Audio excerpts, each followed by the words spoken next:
नमस्कार दोस्तों, आपका स्वागत है आपके अपने चैनल स्टडी वाइस ऑफिशियल पर। तो केमिस्ट्री ऑलमोस्ट कंप्लीट हो चुकी है। कुछ इंपॉर्टेंट टॉपिक बचे हैं, जिसमें से आज हम रेडियो सक्रियता यानी कि रेडियो एक्टिविटी के बारे में पढ़ेंगे। इससे पहले ये सारे टॉपिक कंप्लीट हो चुके हैं। सबकी वीडियोस आपको चैनल की प्लेलिस्ट में जाएंगे तो केमिस्ट्री की प्लेलिस्ट बनी हुई है, वहाँ पर क्रम से सब वीडियोस आपको मिल जाएंगी। तो आज हम रेडियो सक्रियता के बारे में पढ़ेंगे। पूरा टॉपिक हम कंप्लीट देखेंगे, न्यूमेरिकल के साथ और प्रीवियस ईयर क्वेश्चन के साथ। तो चलिए बिना देरी किए हुए वीडियो को शुरू करते हैं। तो चलिए वीडियो की शुरुआत करते हैं। तो रेडियो सक्रिय यानी कि रेडियो एक्टिव तत्व हैं कौन से? तो वैसे तत्व जिनका परमाणु क्रमांक यानी कि एटॉमिक नंबर 82 से अधिक होता है। तो हमने पूरा पीरियोडिक टेबल पढ़ा हुआ है। तो जिनका एटॉमिक नंबर 82 से अधिक होता है ना, वैसे तत्व होते हैं। उनका जो नाभिक होता है वो स्थायी नहीं रहता, और स्थायित्व प्राप्त करने के लिए ये लगातार अल्फा बीटा व गामा किरणों का उत्सर्जन करते रहते हैं, और इन्हीं को रेडियो एक्टिव एलिमेंट कहते हैं। आपको मैंने एटॉमिक स्ट्रक्चर पढ़ाया हुआ है, आपको बताया हुआ है ना कि जो नाभिक होता है एटम के बीच में, उसमें प्रोटॉन और न्यूट्रॉन होते हैं, और इलेक्ट्रॉन इसके चारों चक्कर लगा रहा होता है। तो प्रोटॉन और न्यूट्रॉन मिलकर ही नाभिक का भार बनाते हैं। इसी को मिलाएं तो नाभिक का भार होगा, क्योंकि जो इलेक्ट्रॉन है इसका जो द्रव्यमान होता है वो ना के बराबर होता है। तो जो नाभिक तो जो सॉरी परमाणु होता है ना, एटम होता है, का भार नाभिक के भार को ही कहते हैं। इसमें प्रोटॉन प्लस न्यूट्रॉन होते हैं। तो जो एटॉमिक नंबर 82 से अधिक होता है, उनका जो ये नाभिक होता है ना, स्थायी नहीं होता। स्थायी ना होने के कारण क्या होता है, लगातार इसमें से अल्फा बीटा और गामा किरणों का उत्सर्जन होता रहता है, और इसीलिए इसे रेडियो एक्टिव एलिमेंट कहते हैं। और रेडियो सक्रियता का जो गुण होता है, इसे प्रदर्शित करने वाले तत्वों को रेडियो सक्रिय तत्व यानी कि रेडियो एक्टिव एलिमेंट कहते हैं। तो वैसे तत्व जिनमें ये गुण दिखता है, जिनमें से अल्फा बीटा गामा किरणें निकलती हैं, उन्हें रेडियो एक्टिव एलिमेंट कहा जाता है। तथा जो उनमें से उत्सर्जित विकिरण होते हैं, कण होते हैं, उन्हें रेडियो एक्टिव सब्सटेंस कहा जाता है, जैसे अल्फा बीटा और गामा। इनके बारे में आगे हम और डिटेल में पढ़ते हैं। जैसे आप समझ लीजिए कि यहाँ पर कोई रेडियो एक्टिव एलिमेंट है, कोई रेडियो एक्टिव एलिमेंट है यूरेनियम ही मान लीजिए, का परमाणु क्रमांक 92 होता है, परमाणु द्रव्यमान 235 होता है। ये रेडियो एक्टिव एलिमेंट है। तो इसमें से कौन सी किरणें निकलेंगी? तो इसमें से 3 किरणें निकलेंगी, अल्फा बीटा और गामा। तो जो अल्फा होता है ना, इस पर पॉजिटिव चार्ज होता है, धन आवेश होता है, इसीलिए नेगेटिव की ओर मुड़ जाता है, क्योंकि कोई भी पॉजिटिव चीज़ होती है वो नेगेटिव की ओर अट्रैक्ट होती है।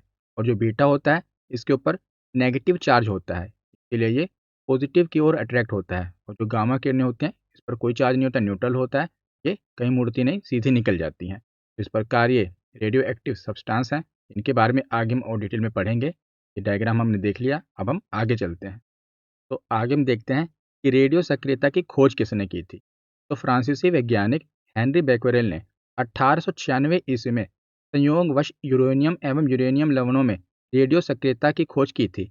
ये रेडियो एक्टिविटी की खोज नहीं कर रहे थे, लेकिन बाई चांस कोइंसिडेंस इन्हें रेडियो सक्रियता के बारे में पता चला, और उस समय यूरेनियम एवं यूरेनियम लवणों द्वारा उत्सर्जित विकिरण को ही बैक्वेरेल किरणें कहा गया, क्योंकि यूरेनियम के द्वारा जो विकिरणें निकल रही थी वो कौन सी थी, रेडियो एक्टिव।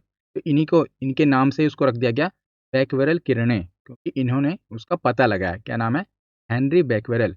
और मैरी क्यूरी तथा उनके पति जो हैं पियरे क्यूरी, इन्होंने यूरेनियम द्वारा विकिरण उत्सर्जन के अध्ययन के आधार पर यह निष्कर्ष निकाला था कि उत्सर्जित किरणें यूरेनियम की भौतिक एवं रासायनिक स्थिति पर निर्भर नहीं करती, बल्कि उसके परमाणविक संरचना पर निर्भर करती हैं। तो जो हेनरी बैक्वेरेल थे, इन्होंने पता तो लगा लिया, पर रेडियो सक्रिय तत्व यानी कि इन्होंने इसका नाम नहीं दिया, बस इन्होंने इसका केवल पता लगाया। लेकिन जो मैरी क्यूरी थी और पियरे क्यूरी थे, इनके पति, इन्होंने इस पर अध्ययन किया और इन्होंने सिद्धांत दिया। इस सिद्धांत ने कि विज्ञान की नई शाखा एटॉमिक फिजिक्स को जन्म दिया। जो उन्होंने परमाणुविक संरचना पर बताया कि निर्भर है, उसने एक नई थ्योरी को जन्म दिया, एटॉमिक फिजिक्स। और रेडियो सक्रियता शब्द का जो प्रयोग है, वो भी सबसे पहले मैडम क्यूरी द्वारा ही किया गया था। इन्होंने पता तो लगाया हेनरी बैक्वेरेल ने, और इसके बारे में डिटेल में जो अध्ययन है ना, वो मैडम क्यूरी और उनके पति पियरे क्यूरी ने किया। और जो रेडियो सक्रियता शब्द है, ये भी मैडम क्यूरी के द्वारा ही दिया गया, और इसी के लिए इन्हें नोबेल पुरस्कार भी मिला। तो मैरी क्यूरी और पियरे क्यूरी ने पिच ब्लेंड, जो कि यूरेनियम का ही अयस्क होता है, इसके शोध की प्रक्रिया में पोलोनियम एवं रेडियम नामक दो नए तत्वों की खोज की थी।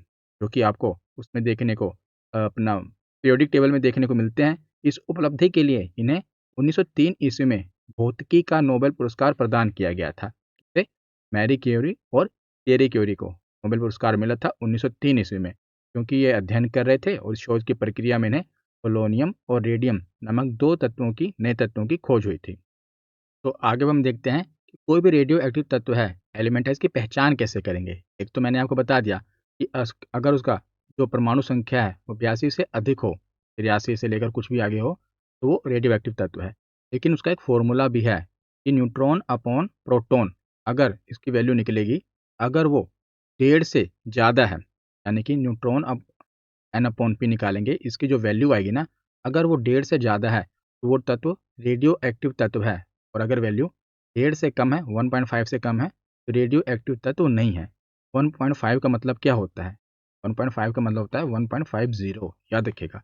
अगर कहीं पर भी लिखा होगा कि 1.4, इसके आगे जीरो समझ लीजिएगा कि 1.40 ही होगा, क्योंकि अगर 1.5 लिखना होता है ना, तो 1.05 लिखा जाता है, याद रखिएगा।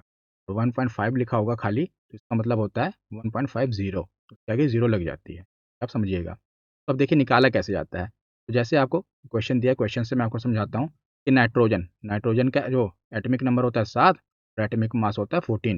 ये वीडियो में आपको बता चुका हूँ ना कि कैसे एलिमेंट के ऊपर ये सब लिखा होता है, समस्थानिक क्या होता है, संभारिक क्या होता है। केमिस्ट्री की प्लेलिस्ट में देख लेना। अगर आपने नहीं देखी, चलो मैं आपको एक बार दोबारा भी बता देता हूँ। आप क्वेश्चन आया ना, थोड़ा रिवीजन भी आपकी हो जाएगी। जिनको पता है ठीक है, जिनको नहीं पता ये वीडियो देख लो, थोड़ा आपकी रिवीजन हो जाएगी। लेकिन डिटेल में पढ़ना है तो वो वीडियो देख लेना। मैं आपको समझा देता हूँ कि कैसे पता चलता है।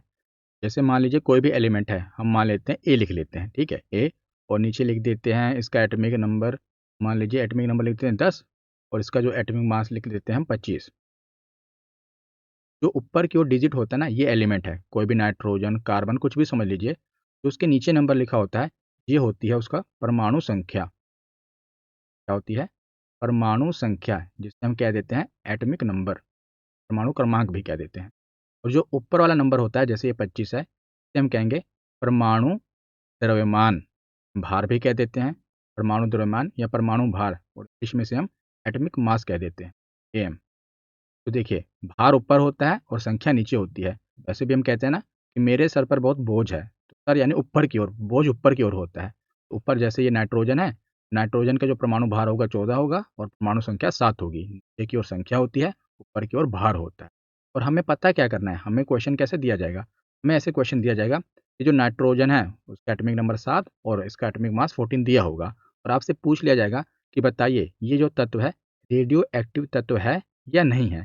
तो रेडियो एक्टिव तत्व है या नहीं है, इसे हम पता कैसे करेंगे? तो निकालने के लिए हमें फॉर्मूला पता होना चाहिए कि न्यूट्रॉन और प्रोटॉन, अगर ये 1.5 से ज़्यादा है तब है, मतलब कि हमें न्यूट्रॉन और प्रोटॉन पता होने चाहिए। तब न्यूट्रॉन और प्रोटॉन कैसे पता चलेगा? ये मैंने पहले आपको समझाया तो हुआ है, लेकिन दोबारा बता देता हूँ। जैसे इसी एग्जांपल से बता देता हूँ जो मैंने यहाँ पर ली थी, कि कोई एलिमेंट है ए, का जो अपना परमाणु द्रव्यमान है 25 है और परमाणु संख्या है 10। देखिए, जो ऊपर हम हमेशा परमाणु द्रव्यमान होता है ना, वो प्रोटॉन प्लस न्यूट्रॉन से मिलकर बना होता है। यानी कि प्रोटॉन प्लस न्यूट्रॉन ही उसका भार डिसाइड करते हैं, भार होता है, क्योंकि इलेक्ट्रॉन का भार होता ही नहीं है, वो नगण्य होता है। जो नीचे वाला नंबर होता है ना, ये प्रोटॉन की संख्या होती है। याद रखिएगा, प्रोटॉन की संख्या होती है कौन सी? नीचे वाला नंबर। और इलेक्ट्रॉन की संख्या भी यही होती है। प्रोटॉन और इलेक्ट्रॉन की संख्या नीचे वाला नंबर होता है, और ऊपर प्रोटॉन प्लस न्यूट्रॉन मिलकर बना होता है। तो हमें चाहिए क्या? हमें तो प्रोटॉन और न्यूट्रॉन चाहिए। तो प्रोटॉन तो हमेशा नीचे से मिल जाएगा, कि जैसे 10 है। और न्यूट्रॉन कैसे निकालेंगे? ऊपर प्रोटॉन प्लस न्यूट्रॉन है और नीचे प्रोटॉन है, तो घटा देंगे। जैसे देखिए, हमें अगर प्रोटॉन प्लस न्यूट्रॉन पता है, तो उसमें से खाली प्रोटॉन घटा दें तो बचेगा क्या? प्रोटॉन ही बचेगा ना। खाली प्रोटॉन घट जाएगा तो न्यूट्रॉन ही बचेगा। तो उसी प्रकार 25 में से 10 घटा देंगे तो जो 15 बचेगा वो होगा अपना न्यूट्रॉन। अब हम क्वेश्चन सोल्व करते हैं, वो समझ आ गया होगा कि कैसे निकाला जाता है। हम इसको क्वेश्चन सोल्व करके समझाते हैं आपको, फिर आपको, क्योंकि ये क्वेश्चन जो है ना रेलवे, एसएससी में बहुत बार रिपीट होता है, बहुत बार पूछा जाता है। तो हम क्वेश्चन सोल्व करके देखते हैं। तो पहला ही क्वेश्चन है कि जो नाइट्रोजन है, अब ये पता करना है कि रेडियो एक्टिव तत्व है कि नहीं है। हमें प्रोटॉन और न्यूट्रॉन पता होना चाहिए। हमें पता है कि जो नीचे वाला नंबर होता है ये इलेक्ट्रॉन का होता है, ये प्रोटॉन का होता है। तो इलेक्ट्रॉन से तो हमें मतलब नहीं है, फिर भी लिख दिया। अब हमें चाहिए क्या? न्यूट्रॉन। तो न्यूट्रॉन आपको पता है ऊपर वाले में से नीचे वाला जो नंबर है घटा दो, तो 14 में से 7 घटा दो तो 7 क्या आ गया, न्यूट्रॉन आ गया। तो अब फॉर्मूला क्या है, N/P। न्यूट्रॉन कितना है 7, प्रोटॉन कितना है, ये भी 7 है। 7 को 7 से डिवाइड कर दो, कितना है 1 आया, तो वैल्यू आई है 1। हमने क्या कहा था कि जो ये वैल्यू होगी ये 1.5 से अधिक होनी चाहिए, मतलब कि 1.5 से अधिक होनी चाहिए।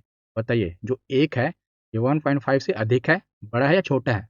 तो जाहिर सी बात है ना कि 1 तो छोटा ही है 1.5 से। ये क्या होगा, ये रेडियो सक्रिय तत्व नहीं है, ये नहीं होगा। जैसे हम एक दूसरी एग्जांपल लेते हैं यूरेनियम की। एटॉमिक नंबर है 92 और एटॉमिक मास है 235। इसमें हमें पहले प्रोटॉन और न्यूट्रॉन पता होना चाहिए। तो प्रोटॉन आपको पता है कि प्रोटॉन और इलेक्ट्रॉन दोनों नीचे वाले हैं, तो 92। और न्यूट्रॉन कैसे निकलेगा, ऊपर वाले में से नीचे वाला घटा दो, तो 235 में से 92 घटा देंगे तो 143 आया। तो अब हमें करना क्या है, हमें करना है ऊपर न्यूट्रॉन रखना है, नीचे प्रोटॉन रखना है। ऊपर न्यूट्रॉन कितना है, कितना निकाला हमने 143, और प्रोटॉन कितना है तो 92। जब आप इसको डिवाइड करेंगे ना, इसकी वैल्यू निकालेंगे तो वो आएगी 1.56, ये इसकी वैल्यू आएगी। और हमें पता है कि जब भी 1.50 से वैल्यू बढ़ जाए तो रेडियो सक्रिय तत्व है, अगर इससे कम है तो रेडियो सक्रिय तत्व नहीं है। ये तो बढ़ गई, ऊपर आप देख रहे हैं ना 1.56 है, 1.50 से तो बड़ा ही है, ये क्या होगा, ये रेडियो सक्रिय तत्व है। तो इस प्रकार हम रेडियो एक्टिव एलिमेंट की पहचान करेंगे, मैंने आपको समझा दिया।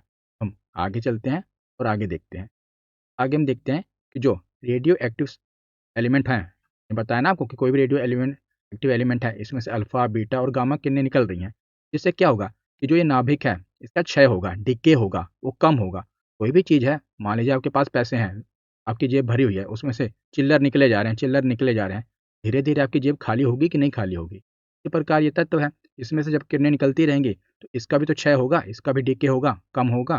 तो इसी प्रकार इसमें से अल्फा का क्षय होता है, बीटा का क्षय होता है और गामा का क्षय होता है। यानी कि रेडियो सक्रिय क्षय कहते हैं इसे, रेडियो सक्रिय विखंडन कहते हैं, डिसइंटीग्रेशन कहते हैं। तो ये रेडियो एक्टिव तत्व है, इसमें से कौन कौन सी, अल्फा का रेडिएशन, अल्फा का डीके होगा, बीटा का डीके होगा और गामा का डीके होगा। तो एक एक करके हम पढ़ लेते हैं तीनों विकिरणों को। तो सबसे पहले हम अल्फा किरण के बारे में पढ़ते हैं, अल्फा किरण की विशेषताएं पढ़ते हैं। इसके खोजकर्ता कौन है, हेनरी बेकुरल। और यह एक धन आवेश युक्त किरण है। मैंने आपको बताया था कि इसके ऊपर पॉजिटिव चार्ज होता है अल्फा के ऊपर, और इस पर 2 इकाई धनावेश होता है तथा इसका द्रव्यमान हाइड्रोजन के द्रव्यमान के 4 गुना होता है। तो ये क्या है, क्योंकि ये सेम लाइन एसएससी में डिकोड की गई थी कि कौन सा ऐसा विकर्ण है जिसका जो इस पर धनावेश होता है और इसका द्रव्यमान हाइड्रोजन के द्रव्यमान के 4 गुना होता है। तो जो नोट्स होते हैं मैं प्रॉपर एग्जाम ओरिएंटेड ही बनाता हूँ, ताकि आपको कुछ फालतू का याद करना ना हो, जो एग्जाम में पूछा जा रहा है एग्जैक्ट वही पता हो। तो देखिए, जो अल्फा विकिरण होती है ना, उस पर पॉजिटिव चार्ज होता है। और बात की जाए इसके द्रव्यमान की, तो जो इसका द्रव्यमान होता है हाइड्रोजन के द्रव्यमान के 4 गुना होता है। तो हाइड्रोजन का द्रव्यमान कितना है, तो 1 है, तो इसका 4 गुना मतलब 4 हो गया, जाहिर सी बात है। और धनावेशित होने के कारण, यानी कि पॉजिटिव चार्ज होने के कारण, ये कैथोड की ओर विचलित होता है। कैथोड मतलब कि पॉजिटिव, ओ सॉरी नेगेटिव। देखिए, एक होता है कैथोड और एक होता है एनोड। कैथोड का मतलब होता है, आप इससे समझ के रखिए कि नेगेटिव, और एनोड का मतलब होता है पॉजिटिव। तो जैसे अल्फा जो विकिरणें हैं इन पर पॉजिटिव चार्ज होता है, ये कैथोड की ओर विचलित होंगी, ये पॉजिटिव नेगेटिव की ओर विचलित होता है। जो बीटा विकिरण होती है, आगे हम पढ़ेंगे, उस पर नेगेटिव चार्ज होता है, वो एनोड की ओर जाएगी क्योंकि वो पॉजिटिव की ओर मुड़ेंगी। यहाँ पर ये धनावेशित है, पॉजिटिव चार्ज है, तो ये कैथोड की ओर विचलित हो जाएगा और इसे हीलियम के नाभिक जैसा माना जाता है।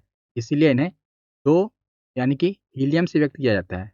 देखिए, हीलियम के नाभिक जैसा किसे माना जाता है, तो अल्फा को माना जाता है। क्यों माना जाता है, अभी मैं क्वेश्चन से समझाऊंगा आपको, तब समझ आएगा। ये लाइन है, बस इसको आप समझ लीजिए। जो अल्फा विकिरण है इसे हीलियम के नाभिक जैसा माना जाता है, और इसका जो वेग होता है ना, प्रकाश के वेग के 10वें भाग के बराबर होता है, 1/10 होता है इसका जो वेग होता है। क्योंकि वन लाइनर क्वेश्चन है, एग्जाम में पूछ ले जाते हैं। अब देखिए, जब भी अल्फा डिके होगा ना, मान लीजिए कोई ये एलिमेंट है, में से अल्फा विकिरण निकली कितनी, केवल एक, एक अल्फा किरण निकली है, जबकि बहुत सारी निकलती हैं। अभी हम एक समझ रहे हैं कि एक अल्फा विकिरण निकलेगी। इसका अब जाहिर सी बात है, एक किरण भी भले निकले, आपकी जेब से भले 1 रुपये का सिक्का भी गिरे, लेकिन कुछ अमाउंट तो कम हुई ना, भले 1 ही रुपया कम हुआ, अमाउंट तो कम हुई। इसी प्रकार जैसे ये रेडियो एक्टिव तत्व है प्लूटोनियम, तो आप देख रहे हैं कि 94 क्या है एटॉमिक नंबर है और 240 क्या है एटॉमिक मास है। अब इसमें से एक अल्फा पार्टिकल निकल गया, इतना, केवल एक अल्फा पार्टिकल निकल गया। तो जब भी इसमें से एक अल्फा पार्टिकल निकलेगा ना, तो इसके द्रव्यमान में 4 की कमी आएगी और जो एटॉमिक मास है उसमें 2 की कमी आएगी। आपको पता है कि जो हीलियम होता है उसका एटॉमिक नंबर होता है 2 और एटॉमिक मास होता है 4। यही होता है ना, एटॉमिक नंबर 2 होता है और एटॉमिक मास 4 होता है। इसीलिए जो ये नाभिक है इसे हीलियम के नाभिक जैसा माना जाता है, उसे हीलियम से व्यक्त किया जाता है, क्योंकि जब भी एक अल्फा पार्टिकल निकलेगा ऊपर एटॉमिक मास में 4 की कमी होगी और नीचे एटॉमिक नंबर में 2 की कमी होगी। जैसे आप यही देखिए, प्लूटोनियम कितना ऊपर, कितना है 240 है, एटॉमिक मास 240 है और नीचे 94। तो जब भी इसमें से एक अल्फा पार्टिकल निकला तो ऊपर एटॉमिक मास में कितने की कमी होगी, 4 की। 240 में 4 गए तो 36 और नीचे 2 की कमी होगी, तो 94 में से कितने गए, 2 कम हुए, कितने हो गए 92। अब ऊपर हो गया 236, नीचे हो गया 92। देखिए, जब भी एक अल्फा पार्टिकल निकलेगा ऊपर 4 की कमी होगी और नीचे 2 की कमी होगी, ये याद रखिएगा। और इसी प्रकार जितने भी निकलते रहेंगे आप और ऊपर 4 की कमी करते रहेंगे और नीचे 2 की कमी करते रहेंगे। इसके हम न्यूमेरिकल भी क्वेश्चन सोल्व करेंगे। और अभी आप इतना समझ लीजिए, ये डिटेल में मैं पूरा आपको बता रहा हूँ कि एक अल्फा पार्टिकल निकलेगा तो कमी कितनी की होगी। इसके लिए से हीलियम से व्यक्त करते हैं, क्योंकि हीलियम की आप देख रहे हैं कि अगर एक हीलियम निकल जाए तो ऊपर से 4 एटॉमिक मास निकल जाएगा, नीचे से 2 एटॉमिक नंबर निकल जाएगा। तो इसीलिए से हीलियम से व्यक्त करते हैं किसको, अल्फा किरण को। अल्फा के बाद हम बीटा पढ़ते हैं और इनके अभी हम आगे न्यूमेरिकल क्वेश्चन भी मैं आपको कराऊंगा, तब आपको थोड़ा और समझ आ जाएगा। पहले हम पढ़ रहे हैं, तो बीटा किरण की विशेषताएं देखते हैं। तो इसकी खोज करते हैं रदरफोर्ड। और ये एक ऋण आवेश युक्त किरण है, यानी कि नेगेटिव चार्ज है इस पर एक इकाई ऋण आवेश होता है। इस पर एक इकाई ऋण आवेश होता है, मतलब क्या होता है इसको मैं आगे समझाता हूँ। इसका जो द्रव्यमान है वो हाइड्रोजन के द्रव्यमान के कितना होता है, क्वेश्चन पूछा गया था इसलिए मैंने डाल दिया। इलेक्ट्रॉन का प्रवाह भी कहा जाता है और इसे कैथोड किरण भी कहा जाता है। कैथोड मतलब क्या होता है, नेगेटिव, तो इस पर नेगेटिव चार्ज है इसीलिए इसे कैथोड किरण भी कहते हैं। और ये विचलित किसकी ओर होती है, तो एनोड की ओर, क्योंकि कोई भी नेगेटिव है वो पॉजिटिव की ओर विचलित होगा। और इसका जो वेग होता है वो प्रकाश के वेग के 9/10वां भाग होता है। अब हम इसको समझते हैं। जैसे ये रेडियो एक्टिव एलिमेंट है, इसमें से केवल एक पार्टिकल निकला किसका, बीटा का। तो जब भी एक पार्टिकल बीटा का निकलेगा तो क्या होगा, जैसे मान लीजिए ये अपना रेडियम है, रेडियम के नीचे कितना एटॉमिक नंबर है 88 और इसका एटॉमिक मास है 228। तो जब भी एक पार्टिकल निकल जाएगा बीटा का, तो इसमें नीचे जो परमाणु संख्या है ना उसमें एक की बढ़ोतरी हो जाएगी। देखिए 88 से कितना हो गया 89। और परमाणु भार में कोई भी फर्क नहीं पड़ेगा, परमाणु भार जो है पहले की जितना ही रहेगा, लेकिन केवल एक, यहाँ पर आप देख रहे हैं, केवल एक जो अपना एटॉमिक नंबर है वो बढ़ जाएगा, आगे की ओर खिसक जाएगा। 88 से वो, अगर कोई एलिमेंट है पीरियोडिक टेबल पर बैठा हुआ है 88 नंबर पर, एक बीटा विकर्ण निकली तो वो 89 नंबर पर आ जाएगा। समझ गए आप, तो परमाणु जो क्रमांक है, परमाणु जो संख्या है वो बढ़ जाएगी। बस इतना ही आपको इसे याद रखना है और यहीं से क्वेश्चन भी बनेगा, कि अब हम आगे देखेंगे। पहले हम तीनों विकिरणों के बारे में पढ़ ले रहे हैं। तीसरी विकिरण है गामा किरण। ये खोज करता है विलार्ड और यह बहुत ही कम तरंग दैर्ध्य वाली विद्युत चुंबकीय तरंग है और ये न्यूट्रल होती है। इस पर कोई चार्ज नहीं होता। अल्फा पर पॉजिटिव होता है, बीटा पर नेगेटिव होता है और गामा पर कोई चार्ज नहीं होता। और इसका जो वेग होता है ये प्रकाश के वेग के बराबर होता है और इस पर इलेक्ट्रिक फील्ड का कोई प्रभाव नहीं पड़ता, मतलब कि ना ये एथोड की ओर विचलित होगी ना ये एनोड की ओर विचलित होगी। और इसकी जो प्रकृति होती है अनुप्रस्थ ट्रांसवर्स होती है। आप देख रहे हैं ना, इसकी जो किरण है ये ट्रांसवर्स है। तरंग वाली वीडियो मैंने आपको बताया हुआ है कि अनुप्रस्थ तरंग कैसी होती है, अनुदैर्ध्य तरंग कैसी होती है, वो वीडियो आप देख लेना। बस इतना जान लीजिए कि जो इसका नेचर होता है वो ट्रांसवर्स होता है और इसकी जो फ्रीक्वेंसी यानी कि आवृत्ति और ऊर्जा बहुत ही अधिक होती है। गामा किरणों की जो ऊर्जा है और फ्रीक्वेंसी बहुत ही अधिक होती है, ये भी याद रखिएगा। आगे हम समूह विस्थापन नियम देख लेते हैं, ग्रुप डिस्प्लेसमेंट रूल देख लेते हैं, ये क्या है। तो जब किसी पदार्थ से गामा किरण निकलता है तो जो उसका परमाणु क्रमांक तथा द्रव्यमान संख्या में कोई परिवर्तन नहीं होता। तीन ही किरणें हैं ना, एक तो है अल्फा या बीटा और तीसरे गामा। तो गामा किरण निकलने से का ना तो परमाणु क्रमांक में कोई फर्क पड़ेगा, ना ही द्रव्यमान संख्या यानी कि एटॉमिक मास में कोई फर्क पड़ेगा। अब देखते हैं अल्फा और बीटा। तो जब भी किसी पदार्थ से अल्फा का निकलता है तो जो उसका परमाणु क्रमांक है वो 2 अंक पीछे तथा जो द्रव्यमान संख्या है वो 4 अंक पीछे चली जाती है। मैंने आपको बताया ना, कि जो परमाणु ऊपर अपना एटॉमिक मास है उसमें 4 की कमी हो जाएगी और नीचे जो एटॉमिक नंबर है उसमें 2 की कमी हो जाएगी। जैसे आप देखिए यूरेनियम 92 इसका एटॉमिक नंबर है, परमाणु क्रमांक है और परमाणु द्रव्यमान इसका है 235। इसमें से एक अल्फा पार्टिकल निकला तो क्या होगा, इसकी जो जगह है ना 92 से 2 कम हो जाएगी, 90 हो जाएगी और इसका जो भार है 4 कम हो जाएगा। 235 में से 4 कम करोगे 231 हो जाएगा। तो जब एक अल्फा का निकलता है तो परमाणु क्रमांक 2 अंक पीछे फिसलता है तथा परमाणु संख्या 4 अंक पीछे हो जाती है। अब हम बीटा किरण देख लेते हैं कि जब किसी पदार्थ से बीटा किरण निकलती है तो उसका परमाणु क्रमांक 1 अंक आगे चला जाता है, जबकि द्रव्यमान संख्या में कोई परिवर्तन नहीं होता। तो जब बीटा किरण निकलती है ना तो जो परमाणु संख्या है, आप देख रहे हैं ये एटॉमिक नंबर है, वो 1 अंक आगे बढ़ जाएगा। आगे बढ़ जाएगा, ये याद रखिएगा कि बढ़ेगा, लेकिन परमाणु द्रव्यमान में कुछ भी फर्क नहीं पड़ेगा, कुछ भी। परमाणु संख्या ही केवल 1 अंक आगे बढ़ेगी, परमाणु द्रव्यमान में कोई फर्क नहीं पड़ेगा। आप समझ गए? अल्फा में क्या है, परमाणु क्रमांक 2 अंक पीछे, परमाणु द्रव्यमान 4 अंक पीछे। बीटा में क्या है कि परमाणु द्रव्यमान में कोई फर्क नहीं पड़ेगा, लेकिन परमाणु संख्या 1 अंक आगे बढ़ जाएगी। क्वेश्चन भी करके देखेंगे इसके और देखते हैं आप समझ गए ना इसको। और गामा किरण में कोई फर्क नहीं पड़ेगा। जैसे ये क्वेश्चन देखिए, यूरेनियम दिया हुआ है 92 और ऊपर दिया हुआ है 238। तो क्वेश्चन ऐसे ही पूछा जा सकता है, इसको एरो देकर बताया गया है कि कोई भी एलिमेंट मतलब कि ये कहाँ पर पहुंच जाएगा कि 86 इसका एटॉमिक नंबर हो जाए और 226 इसका एटॉमिक मास हो जाए। इसमें से कितने अल्फा तथा कितने बीटा निकलेंगे। क्वेश्चन ऐसे ही पूछा जा सकता है ना। आपको डायरेक्ट ये भी नहीं दिया होगा कि इसको इसमें से एक अल्फा निकलेगा तो कितना हो जाएगा। आपको डायरेक्ट रिजल्ट दे दिया जाएगा कि भैया ये रिजल्ट है, अब आप बताइए कि कितने अल्फा निकले होंगे और कितने बीटा निकले होंगे। इसको सोल्व करने का तरीका क्या है, मैं आपको तरीका ही बता देता हूँ। सबसे पहले जैसे देखिए यूरेनियम है, ऊपर क्या है 238 है और नीचे है 92। फाइनल रिजल्ट क्या बन रहा है अपना, ये कहाँ पर पहुँच जाएगा कि इसका जो एटॉमिक मास है 226 हो जाए और एटॉमिक नंबर 86 हो जाए। इसमें से कितने अल्फा और कितने बीटा किरणें निकलेंगी, ये हमें पता करना है। तो इसको सोल्व करने का सबसे पहला तरीका क्या है कि सबसे पहले हमें देखना है कि जो एटॉमिक मास है ना वो कितना कम हुआ है।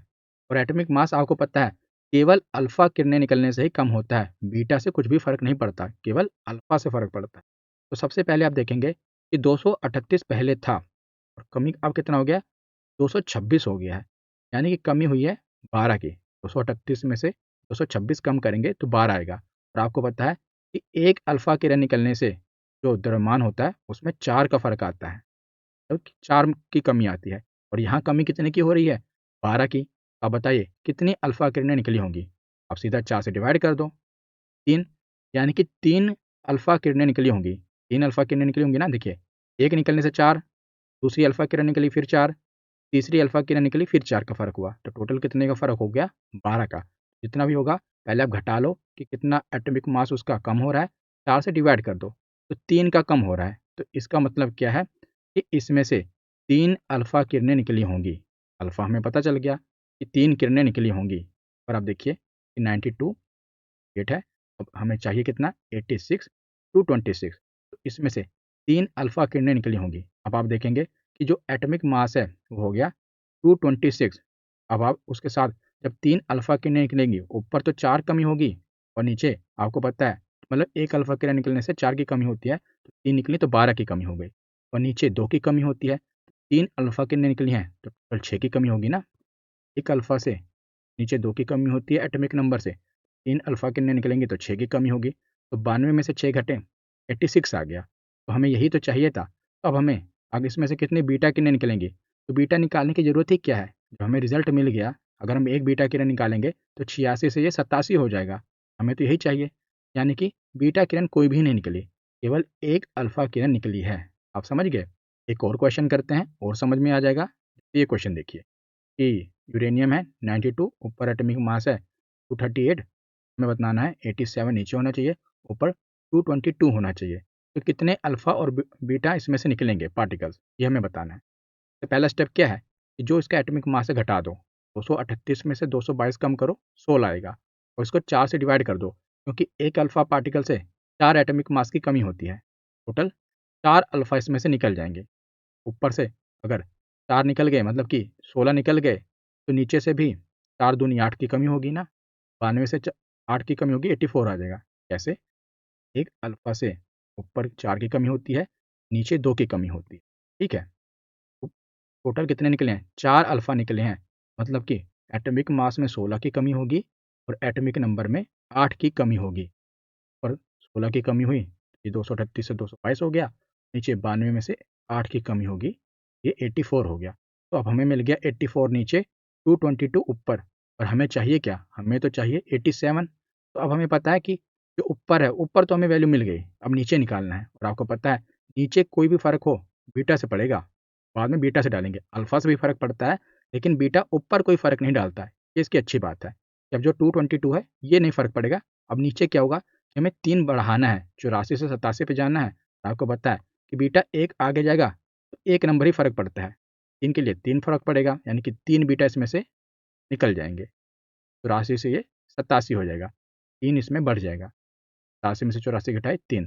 कितने बीटा विकर्णें निकली? 3। अल्फ़ा निकली 4, क्या निकली? 3। समझ गए ना आप? इस प्रकार क्वेश्चन दिया जाता है एसएससी में, पूछा भी गया है, इसलिए मैंने ये करवा दिया। तो आगे एक और कंसेप्ट देखते हैं, अर्ध आयुकाल, हाफ लाइफ पीरियड। तो ये क्या होता है?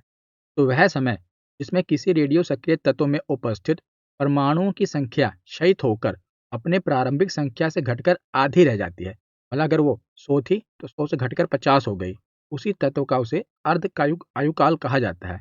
और किसी रेडियो सक्रिय तत्व के अर्ध आयुकाल में जो परमाणुओं की संख्या के साथ साथ उसकी जो एक्टिविटी होती है, सक्रियता होती है, वो भी आधी हो जाती है। T1/2 से दर्शाते हैं, अर्ध आयुकाल को T1/2 द्वारा दर्शाया जाता है।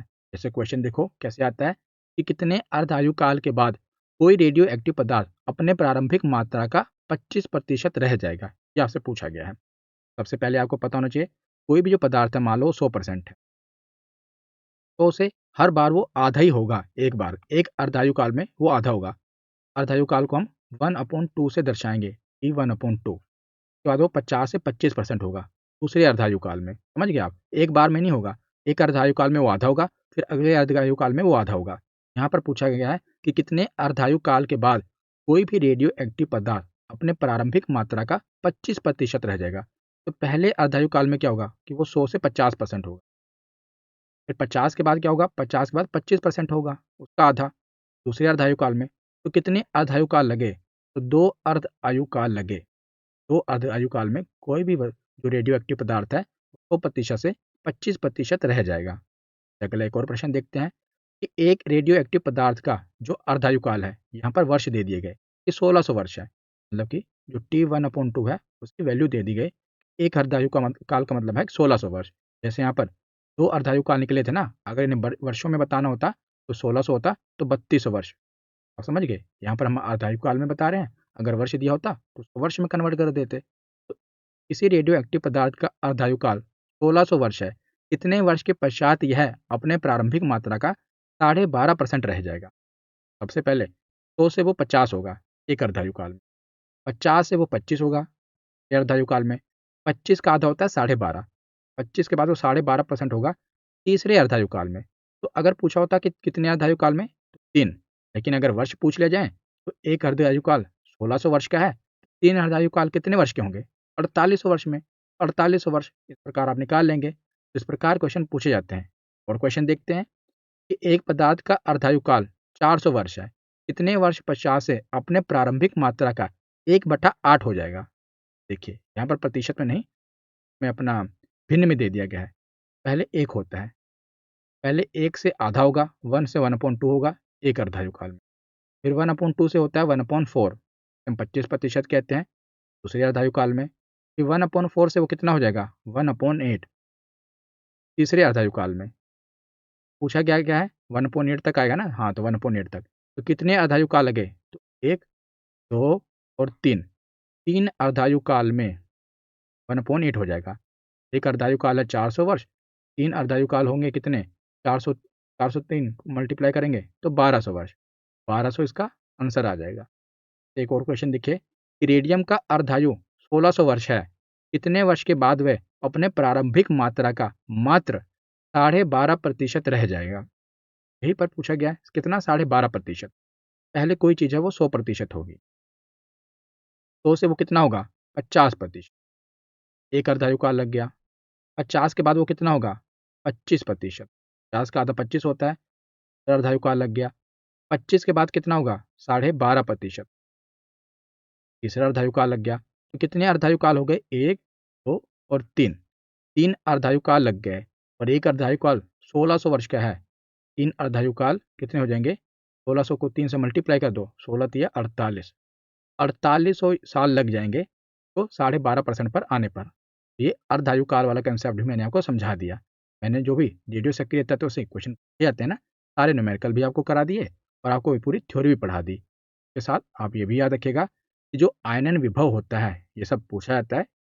आयोनाइजेशन पोटेंशियल जो होता है ना, सबसे ज़्यादा अल्फा का होता है, उससे कम बीटा का होता है, कम गामा का होता है। और फोटोग्राफिक प्लेट पर जो प्रभाव होता है वो भी सबसे ज़्यादा अल्फा का होता है, उससे कम बीटा का होता है, उससे कम गामा का होता है। लेकिन ये जो सबसे ज़्यादा पूछा जाता है ये सबसे ज़्यादा रिपीट होता है, भेदन क्षमता, पेनिट्रेटिंग पावर। तो सबसे ज़्यादा भेदन जो क्षमता होती है ना वो गामा किरणों की होती है, सबसे ज़्यादा भेदन क्षमता, कम बीटा की, से कम अल्फा की। और गति भी सबसे ज़्यादा गामा किरणों की होती है, कम बीटा की, उससे कम अल्फा की। जिसकी ज़्यादा गति उसकी उतनी भेदन क्षमता, जिसकी ज़्यादा गति किसकी गामा की, भेदन क्षमता भी गामा की ज़्यादा है। याद रखिएगा भेदन क्षमता ज़्यादा रिपीट होता है। भेदन क्षमता सबसे ज़्यादा किसकी है, तो गामा किरणों की जो भेदन क्षमता होती है वो सबसे ज़्यादा होती है, याद रखिएगा।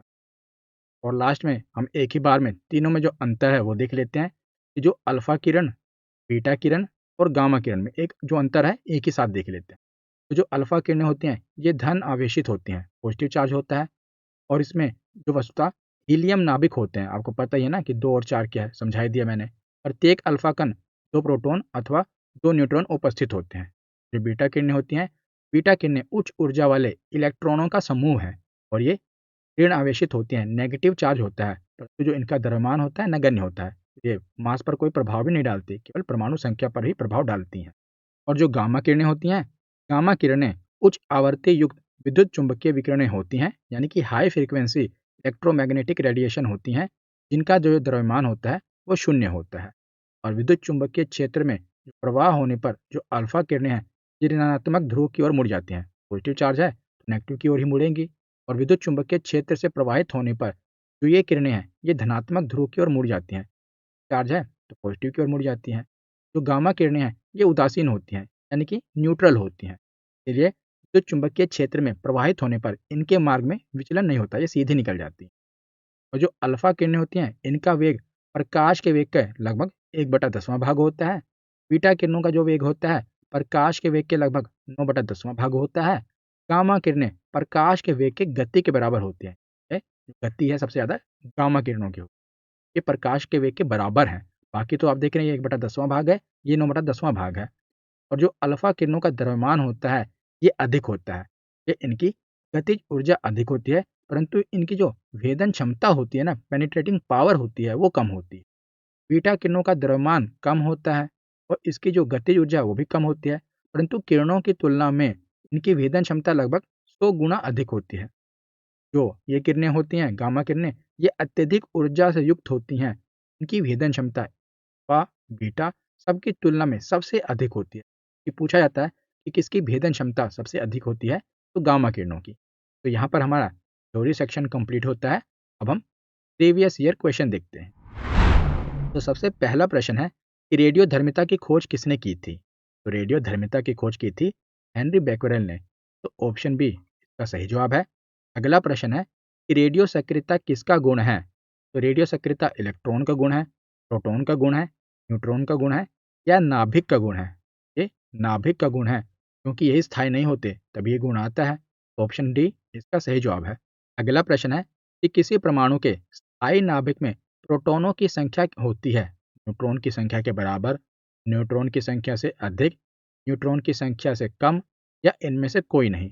फॉर्मूला क्या था, ऊपर न्यूट्रॉन होता है, ये प्रोटॉन होता है और ये 1.5 से कम होना चाहिए तब ये रेडियो एक्टिव तत्व है। यानी कि जो प्रोटॉन है हम कह सकते हैं ना कि जो न्यूट्रॉन है ये प्रोटॉन से अधिक होगा। न्यूट्रॉन जो है प्रोटॉन से अधिक होगा, तभी क्या होगा, वो रेडियो एक्टिव तत्व होगा। और दूसरे शब्दों में ये भी कह सकते हैं कि प्रोटॉन न्यूट्रॉन से कम होगा। यहाँ पर क्या है कि न्यूट्रॉन की संख्या से प्रोटॉनों की जो संख्या है न्यूट्रॉन की संख्या से कम होगी, प्रोटॉनों की संख्या न्यूट्रॉन की संख्या से कम होगी, तभी तो 1.5 गुना से अधिक होगा ना। हम निकालते हैं ऊपर कोई चीज़ बड़ी होती है, जैसे 8 है, नीचे 4 है, तभी वो 2 गुना होगा। ये चीज़ बड़ी होगी, ये चीज़ छोटी होगी, तभी तो। अब 1.5 है, ये 1.5 गुना ऊपर वाला है। प्रोटॉन की संख्या जो है न्यूट्रॉन की संख्या से कम होगी। प्रोटॉन की जो संख्या होती है न्यूट्रॉन की संख्या से कम होती है। ऑप्शन सी इसका सही जवाब है। अगला प्रश्न है कि निम्न में से गामा किरणों का स्वभाव कौन सा है। गामा किरणों का स्वभाव होता है ये अत्यधिक ऊर्जा वाली विद्युत चुंबकीय तरंगे होती हैं, याद रखिएगा। है ऑप्शन डी। अगला प्रश्न देखते हैं कि निम्न में से कौन सा रेडियो सक्रिय किरण है जो हीलियम नाभिक के समकक्ष होता है। हीलियम यानी कि ऊपर 4 नीचे 2, कौन सी किरण है आपको पता है, अल्फा किरण। अगला प्रश्न है कि नाभिक से निकलने वाले विकिरण में किसकी वेधन क्षमता सबसे अधिक होती है।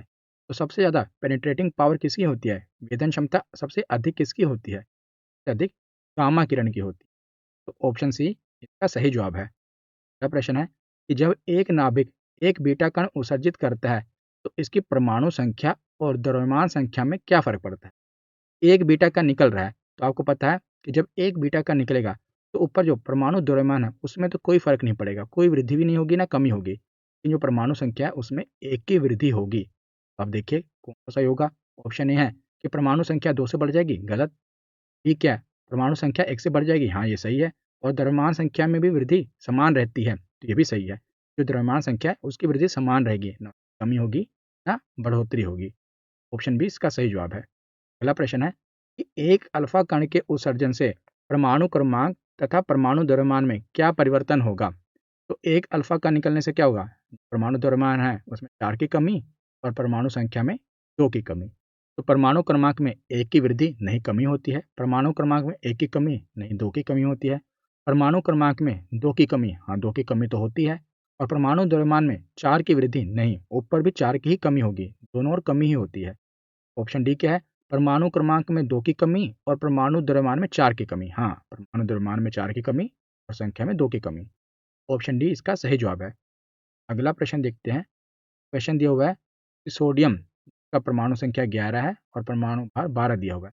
इसमें से अगर एक बीटा उत्सर्जन करने के बाद बनने वाला पदार्थ क्या होगा। बनने वाला पदार्थ आपको बताना है। देखिए Na है, नीचे क्या है 11, ऊपर कितना है 22। आपको पता है एक बीटा का निकलने से क्या होगा, ऊपर तो कोई फर्क पड़ेगा नहीं, फर्क पड़ेगा नीचे। एक निकलने से वो एक उसमें बढ़ोतरी हो जाएगी। अगर एक बीटा का निकलता है तो परमाणु संख्या में एक की बढ़ोतरी होती है, 11 से 12 हो जाएगा। जो भी एलिमेंट है पहले 11 नंबर पर था वो खिसक कर 12 पर पहुंच जाएगा। तो आपको पता है 12वें नंबर पर कौन सा एलिमेंट होता है। मैंने आपको एटॉमिक नंबर और एटॉमिक मास इसकी ट्रिक बताई हुई है, केमिस्ट्री की प्लेलिस्ट में देख लेना। 12वें नंबर पर होता है, 11वें पर होता है सोडियम और 12वें पर होता है मैग्नीशियम। 12वें पर कौन सा आएगा, ऑप्शन ए मैग्नीशियम इसका सही जवाब है। अगला प्रश्न है यूरेनियम, इसका एटॉमिक नंबर दिया हुआ 92 और एटॉमिक मास दिया हुआ है 236। का रिजल्ट बताया गया नीचे 87 हो जाए और ऊपर 224 हो जाए। इधर निकालो, 236 ऊपर दिया हुआ है और ऊपर कम कितना करना है, 224 पर लेकर आना है।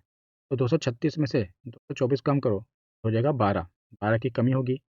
तो इसको डिवाइड कितने से करना है, 4 से, क्योंकि एक अल्फा पार्टिकल से 4 की कमी होती है 3, यानी कि 3 अल्फा का निकल जाएंगे। देखिए ऊपर कितना था 236, नीचे था 92 में अपना कितने 12 निकल गए तो कितना बचा, 224 हो गया। अगर मतलब कि कितने अल्फा का निकले हैं तो 3, तो 24 हो गया। और नीचे कितने की कमी आ जाएगी, 3 निकले हैं तो 6 की कमी आ जाएगी, 3 दूनी 6, 92 में से 6 गया कितना आ गया 86 आ जाएगा नीचे। हमें चाहिए कितना, 87 चाहिए। और तो अब हमें पता चल गया कि सेम रहेगा, बीटा कण निकलने से कोई फ़र्क पड़ेगा नहीं। तो एक बीटा कण से एक संख्या आगे बढ़ेगी, 86 से ये 87 हो जाएगा, तो हमें 87 चाहिए ही, यानी कि 3 अल्फ़ा और 1 बीटा। का सही जवाब होगा डी, 3 अल्फ़ा कण और 1 बीटा कण। अब आगे चलते हैं कि रेडियोधर्मी पदार्थ का जीवन काल 70 दिन का है। तो किस पदार्थ का तो उसी पदार्थ का 1 ग्राम कितने दिन बाद 0.25 ग्राम हो जाएगा। पंजाब सिविल सर्विस में पूछा गया था। देखिए रेडियोधर्मी पदार्थ मान लीजिए वो 1 ग्राम का है, ठीक है, क्योंकि यहाँ पर 0.25 ग्राम है ना, उसी प्रकार हम देखेंगे। प्रतिशत दिया होता तो 100% देखते। 1 ग्राम से वो आधा ग्राम होगा पहले, एक अर्धायु काल में, ठीक है? फिर 0.50 से वो होगा 0.25 ग्राम अगले अर्धायु काल में। तो 2 अर्धायु काल लग जाएँगे और एक अर्धायु काल कितने का है? 70 दिन का है। एक अर्धायु काल 70 दिन का है तो 2 अर्धायु काल कितने दिन के हो जाएँगे? 70 दूनी तो 40 दिन। इसका सही जवाब क्या होगा? यानी 140 दिन इसका सही जवाब है।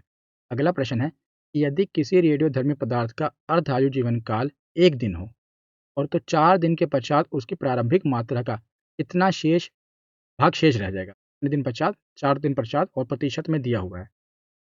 पहले 100% होगा और यहाँ पर क्या बताया गया है कि जो एक अर्धायु काल है 1 दिन का है। सिंपल है, सीधा ही है कि एक अर्धायु काल 1 दिन का है। हमें 4 दिन तक जाना है। पहले दिन में मतलब कि एक अर्धायु काल में 100% से कितना होगा? 50%। एक अर्धायु काल लिख लो या अपना क्योंकि 1 दिन लिख लो क्योंकि एक अर्धायु काल 1 दिन के और दूसरे दिन वो कितना हो जाएगा? 50 से का आधा 25% हो जाएगा और तीसरे दिन नीचे लिख देता हूँ कि तीसरे दिन 25% का भी आधा कितना होता है? 12.5, 12 से 1/2%। पर चौथे दिन में कितना हो जाएगा? 12.5 का भी आधा, 12 का आधा हो गया 6/2 का 4, 6 सही 1/4% हो जाएगा 4 दिन बाद। का सही जवाब कहाँ पर है? बोला है ये तो ये रहा ऑप्शन सी, 6 सही 1/4%। ये इसका सही जवाब होगा। तो अगर आपको हमारी कोई भी ई बुक बाय करनी है तो सब ई बुक सिर्फ 99 रुपीज़ की है, चाहे कोई भी हिस्ट्री की हो या फिजिक्स की हो या बायोलॉजी की हो। और अगर आपको पूरा कंपाइलेशन चाहिए तो 199 में ये तीनों ही मिल जाएंगी। फिजिक्स और बायोलॉजी की ई बुक अभी अवेलेबल है और ये ई बुक आप बाय कहाँ पर कर सकते हैं? तो आप हमारी जो वेबसाइट है studyviceofficial.com वहाँ से बाय कर सकते हैं। ये QR कोड स्कैन करेंगे आप सीधा वेबसाइट पर पहुँच जाएंगे। नहीं तो अगर आपको वेबसाइट पर कोई इशू आ रहा है तो आप व्हाट्सएप नंबर पर कॉन्टैक्ट कर सकते हैं। यहाँ पर आप भेज सकते हैं कि हमें नोट्स चाहिए, तो यहाँ पर भी आपको नोट्स प्रोवाइड कर दिए जाएँगे व्हाट्सएप नंबर पर भी। उसके बाद अगर आपको कोई पीडीएफ चाहिए, तो टेलीग्राम चैनल जॉइन कर लीजिए, आपको वहाँ पर वीडियो की पीडीएफ मिल जाएगी। आज की वीडियो यहीं पर ख़त्म होती है। कैसी लगी ये वीडियो कमेंट सेक्शन में ज़रूर बताना। धन्यवाद।